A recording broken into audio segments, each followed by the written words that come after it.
Estamos en la clase 21, hacemos la parte 3.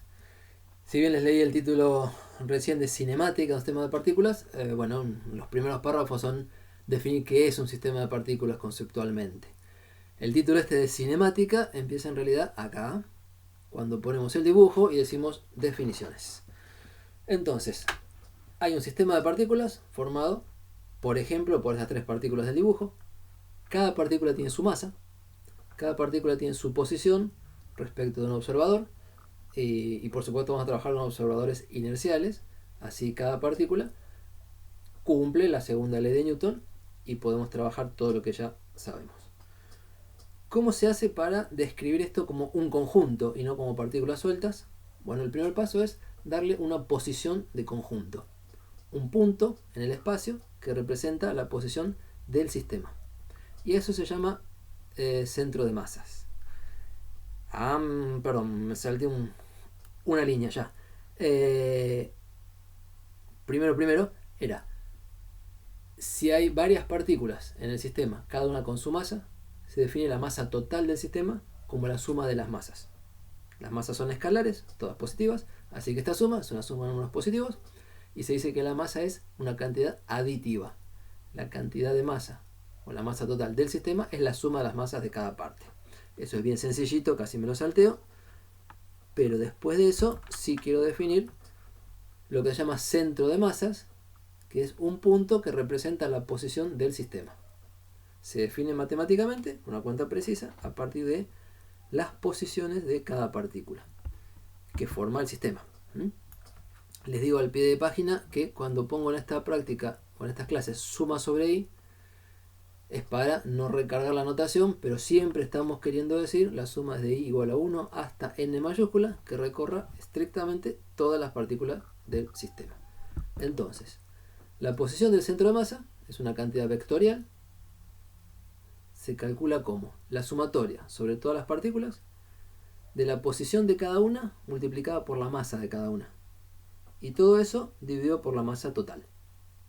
Esto tiene una forma de promedio, y se dice que es un promedio pesado. Si no estuvieran las masas multiplicando, sumáramos las partículas, sumáramos la posición de las partículas y la dividiéramos por n cantidad de partículas, directamente haríamos el promedio de las posiciones. Pero esta estructura, que acá tengo recuadrada, es un promedio que tiene en cuenta, le da más importancia a las masas más grandes. Si una partícula tiene masa pequeña, aporta poco a esta suma respecto a una partícula que tiene masa más grande. No solo la masa, también la posición. Entonces el producto de masa por posición es lo que da la contribución de la posición pesada por el valor de la masa. Y dividir por la masa total es como dividir por la cantidad que sumamos. Fíjense que esto tiene unidades de posición o de longitud. Se multiplica por las masas y se divide por la masa.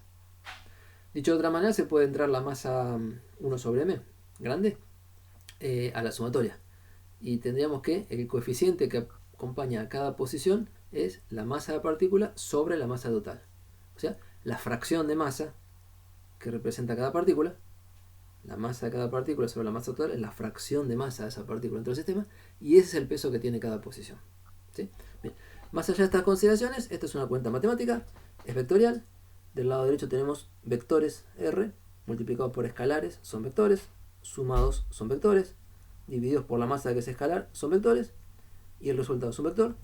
O sea que esta igualdad involucra igualdades componente a componente. En los primeros problemas lo van a hacer a mano. Yo acá pasé en limpio la lectura de componentes de la misma fórmula, de la misma expresión de arriba. Podemos hablar del x del centro de masa, del y del centro de masa y del z del centro de masa, las tres coordenadas del punto, que es la posición del centro de masa. Estoy usando mayúsculas para lo que es sistema, a ver si eso nos ayuda al golpe de vista a no mezclar las partículas de una con el sistema como conjunto. Entonces, una vez que está ubicado este punto, y con la práctica van a tomarle la mano, resulta que si cada partícula, r minúscula sub i, tiene una posición que depende del tiempo, bueno, este resultado depende del tiempo, y entonces el punto centro de masa es un punto que se mueve en el espacio. Y si se mueve, le podemos definir velocidad como derivada de la posición respecto al tiempo, y aceleración como derivada segunda de la posición respecto del tiempo 2 veces. O sea, a partir de que identificamos un punto, que acá no está dibujado, pero si uno se da cuenta, quizá acá, a ver, para estas dos partículas, el centro de masa haría este puntito negro. En algún dibujo más adelante, para estas tres partículas, el centro de masa sería este puntito negro. Uno se da cuenta, eso es un punto. Es un punto artificial, no es una partícula.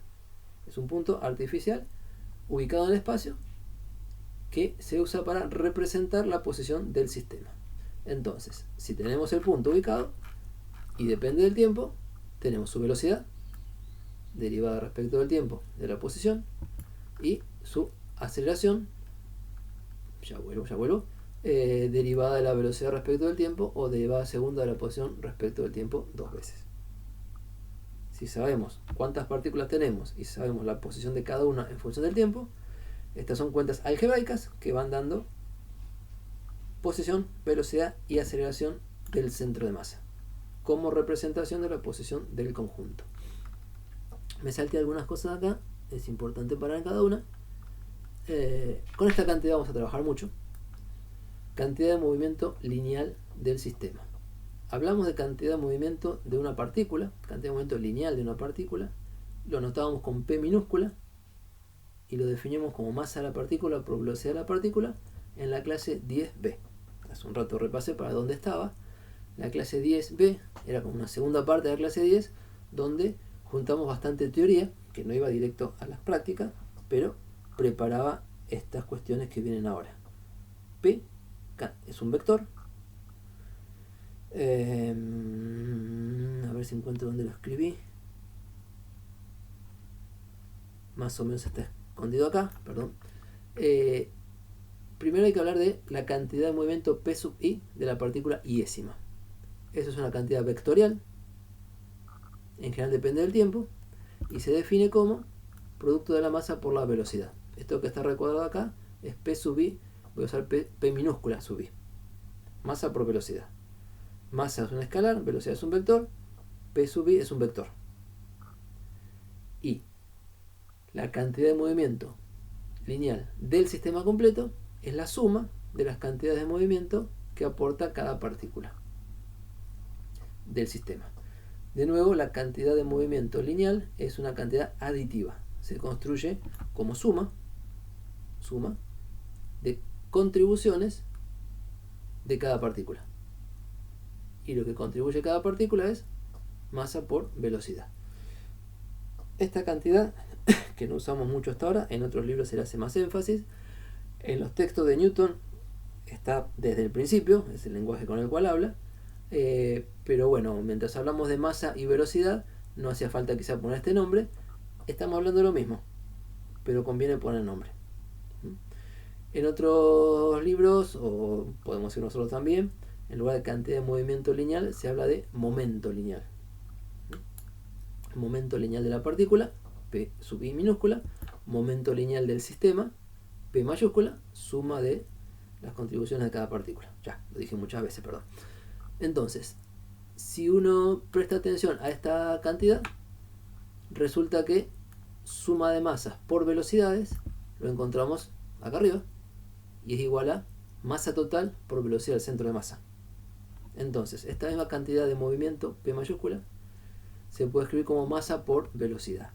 Y esto nos da un primer ejemplo de que al sistema lo estamos tratando de forma análoga a una partícula. O sea, para una partícula, la cantidad de movimiento P sub i era su masa de partícula por su velocidad de partícula. Para un sistema, la cantidad de movimiento lineal es su masa como sistema por su velocidad como sistema. La definición de posición del centro de masa y las consecuentes definiciones de velocidad del centro de masa y luego aceleración nos llevan a esta relación que, aunque es por ahora solo un juego entre cosas conocidas, nos hace ver al sistema con características de partícula, masa total y velocidad del sistema, aunque sea por analogía. ¿Okay? La otra cuestión que se define para el sistema de partículas es la energía cinética. Cuando decimos cinemática decimos velocidad, entre otras cosas, y ahora que hicimos trabajo y energía, cuando decimos velocidad decimos energía cinética. Entonces, la energía cinética del sistema es una cantidad aditiva, es la suma de las energías cinéticas de cada parte. Verán que en todo este hilo lo que estamos haciendo es sumas, sumando cosas de cada partícula para describir cosas del sistema. Y la energía cinética en particular es la suma de masas por velocidades al cuadrado de cada una respecto del observador inercial que estamos usando. ¿Sí? Como ejemplo, no puse números, pero tengan en cuenta que el ejemplo más sencillo del sistema de partículas siempre va a ser un sistema de dos partículas. Con una no alcanza porque no es sistema, 3 o más ya son multitud, dos partículas es el ejemplito de batalla para ir testeando lo que pasa y para hacer los primeros problemas. Entonces acá hablo, sin números, con letras, de dos partículas de masa M1 y M2, distintas en principio.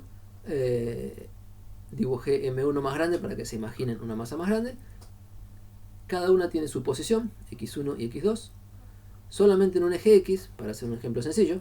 O sea, ponemos a cero la componente Y y la componente Z, estas partículas se mueven sobre el eje X, entonces cada una tiene su posición, X1 y X2, cada una tiene su velocidad, V1 y V2, que están dibujadas como vectores en rojo, pero como son de una sola componente, alcanza con un número para describirlas, o sea, V1X y V2X. Y la cuenta de posición del centro de masa, no, de la cuenta esa nos interesa solamente el X del centro de masa, este X mayúscula, porque el Y del centro de masa va a ser 0 y el Z del centro de masa va a ser 0. Entonces, la cuenta que define al X del centro de masa es esta, que podemos escribir así, separando, como les contaba hoy, los coeficientes que son fracciones de masa. M1 sobre la suma es la fracción de masa de la partícula 1. M2 sobre la suma es la fracción de masa de la partícula 2. Y acá se suman las posiciones con un peso fraccionario proporcional a la masa de cada una. Algunos golpes de vista sobre esto. Si M1 y M2 llegan a ser iguales, estas dos fracciones de masa son un medio cada una. Y entonces la cuenta da X1 más X2 sobre 2, que es limpia y llanamente el promedio de las posiciones, que geométricamente da el punto medio entre las partículas. Pero solamente si las masas son iguales, el centro de masa va a estar en el punto medio entre las partículas. Si la masa M1 es más grande que M2, el coeficiente que va con X1 es más grande que el que va con X2 y el resultado queda más cerca de X1. Una forma de testear eso o de imaginárselo es pensar en el caso en que M1 sea mucho más grande que M2, o si quieren en el límite en que M2 tiende a 0. Eso está aquí abajo. Si uno escribe esto igual que recién y piensa que M2 es mucho más chiquito que M1, se dice que M2 es despreciable. En los denominadores, M1 más M2 es prácticamente lo mismo que M1. Entonces el primer término tendría un coeficiente prácticamente 1. Y el segundo término un coeficiente prácticamente 0. O sea que el centro de masa haría prácticamente, este signo es aproximadamente igual, la posición de la partícula más masiva. Y es una característica general. El centro de masa de un sistema de dos partículas está más cerca, o sea, respecto al punto medio, está más cerca de la partícula con más masa. Y acá lo que cuento como un caso límite que nos lleva a la partícula de masa mucho más grande que la otra. ¿Sí? Bueno, lo mismo las expresiones con velocidad del centro de masa y aceleración del centro de masa. No las discuto más acá, pero en una componente quizás sea más fácil de escribir. Y en lugar de sumatorias, poner la suma de las dos masas que están en juego.